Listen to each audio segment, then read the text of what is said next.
Broccoli back with another running tip. Number 5. My pineapple leaf plant. I try as much as possible not to run on the sidewalk. It is made of concrete and it's always full of people and it just makes things a lot more difficult when you're zooping through by people, weaving in and out. So hence what I'm about to do right here, because there's people on the road or cars coming and there's people on the sidewalk because it's school time. This is actually a really good time to do this running tip on this video. And how to run in the streets, because I run them streets, so semi-obstacle course. If you have to get in the sidewalk, if there's no public road access, like bike lanes, but I try to run in the direction of traffic. I know that cycling, you run the opposite direction because it's more safe, especially since I have that little rear view mirror, which I will be going over in another video. But running on the asphalt bike lane road in the direction of traffic is key for a couple things. One, you see cyclists coming your way, so you can just get over back onto the sidewalk. I've had that happen before, so you're not just occupying the bike lane, pushing them out on the road. Also be careful of people opening their doors, not looking. People door check cyclists and runners all the time. They just don't pay attention, even though they drive the most dangerous killing machines in the world: cars, gas-sucking trucks, FUVs. Sidewalk concrete is 10 times harder than asphalt, and there are several studies on this, and I will post some pictures right here, overlay.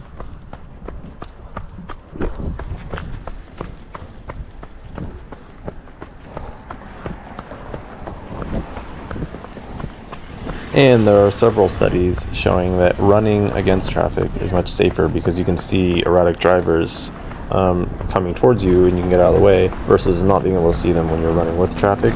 And not to mention, if you're really in a pinch, you can go far over easier when you're running versus cycling. And in cycling, we're not allowed to use the sidewalk. It's technically illegal because it's considered of traveling and making sure things are safe. I'm running with traffic right here, but once it's safe, I look back. Vehicle in a degree, not like a vehicle, but it's meant for the road. That's why you take driver's license tests on pedestrians and cyclists, and it amazes me how little these people know about that. Also, if I see any stretch of gravel or any type of smoother, softer trail, I will run on that instead of the concrete if it's kind of on a sidewalk path. I'm going to be running on this black and white checkered flag just because I like it to get to the other side, because it's a race flag looking concrete / asphalt. Look forward, and then just like I did, get to this side of the road to get to the side of the road so I can run with traffic or against traffic. There's someone there challenging me, running on the sidewalk. They're going to their kiddos. Anyway, see what I'm saying? There they go. Every little bit helps running on surfaces that are 10 times easier on your joints than the sidewalk. So pick and choose, and you'll have much better training sessions going forward, with far less likelihood of getting injured.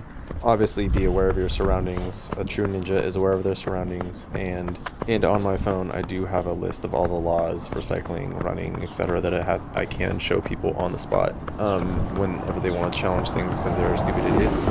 Know your rights, because everyone has access to public roads, from running, cycling, driving, and walking down the public roads. And by walking, I mean as a pedestrian on the sidewalk. Another reason to be aware is on the sidewalk can be really uneven, and it's easy to fall and trip on that.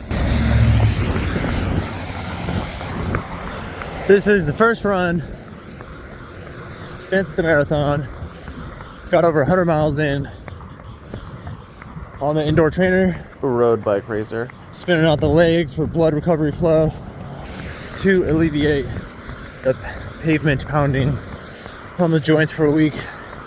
First 100+ mile cycling week in a long while. So that was very nice.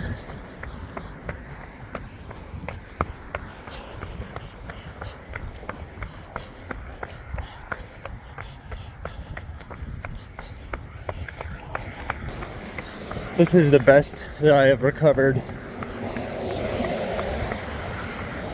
after a marathon, and the least amount that I've suffered during a marathon. So I think there's some good signs post marathon PR. My body's starting to adapt a lot more from cycling to running. And you can run on these paths. Every extra foot strike on easier terrain.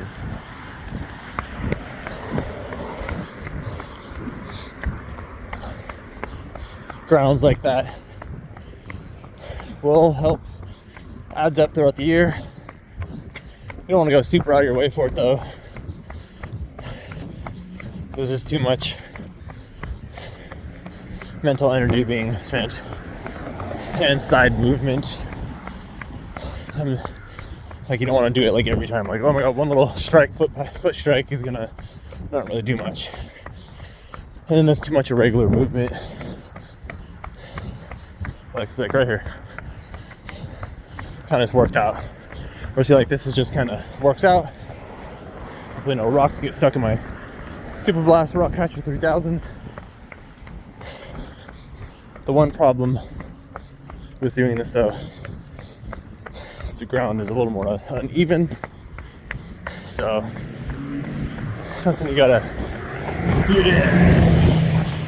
the guy pushes his foot on the gas pedal. It's so cool. A lot of talent. Vroom vroom. Uneven pavement. Talk about uneven pavement. By the way, this is one of my favorite running hats by Runner. It's like the unicorn one. It says keep running rad on the side. Time to level up and get some rings.